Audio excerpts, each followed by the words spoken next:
understand you'll be speaking on behalf of the Taxpayers Federation. Turn the floor to you for 5 minutes. My name is Franco Terrazzano. I'm with the Canadian Taxpayers Federation, and I'm here to give a voice to hundreds of thousands of Canadians who don't want you to delay the next election and stick taxpayers with the bill for millions in pensions for members of Parliament.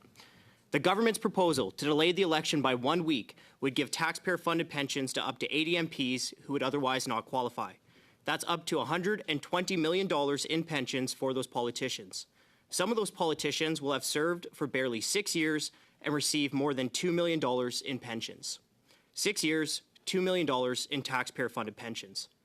There are two simple things the government could do to avoid sticking ordinary Canadians with a huge bill for taxpayer-funded pensions for dozens of politicians who don't deserve them.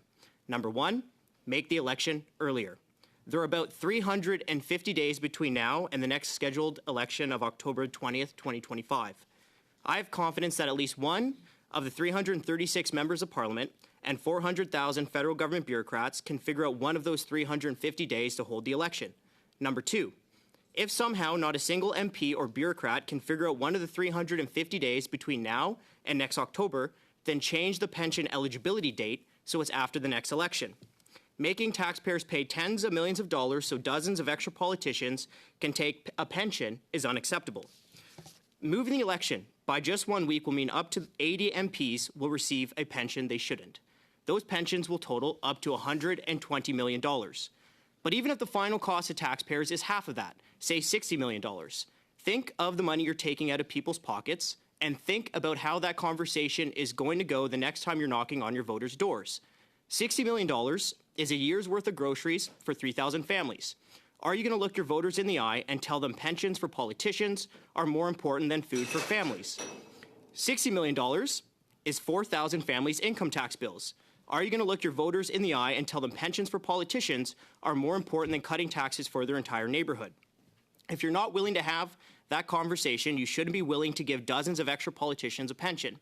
If you do change the date of an election to give dozens of politicians a pension, think of what you're doing. You're taking more money out of the pockets of your voters. You're taking more money out of the pockets of your local businesses. You're taking more money out of the pockets of the plumbers, paramedics, pilots, and police officers in your communities, and you're giving their money to highly paid politicians in Ottawa who shouldn't qualify for that pension. Politicians whose yearly salary is already between $200,000 and $300,000. Politicians who take a pay raise every single year. Politicians who already get a $100,000 severance and a $15,000 transition allowance. I know, as I'm sure you do too, that there are countless Canadians who are losing sleep worried about the cost of groceries, worried about the rising pile of bills they need to pay, worried about coming up short for Christmas. But I bet there isn't a single Canadian losing a single second of sleep worried that a politician in Ottawa may not get a lifetime taxpayer-funded pension. Politicians should use their six-figure salaries, which is about triple that of the average salary of the average Canadian worker, to save for their retirements. Politicians should not try to move a scheduled election so more of them can collect a taxpayer-funded pension for the rest of their lives. It's hard to blame taxpayers for wondering why the government wants to move the election date. The government says it's moving the election to avoid a religious holiday.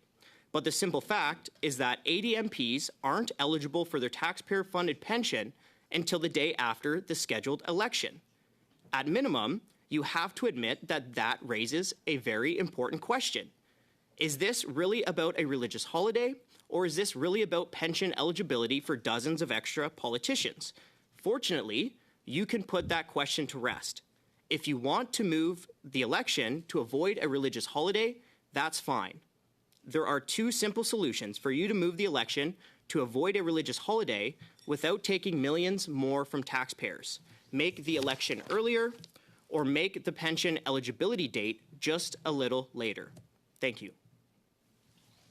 Okay, thank you very much.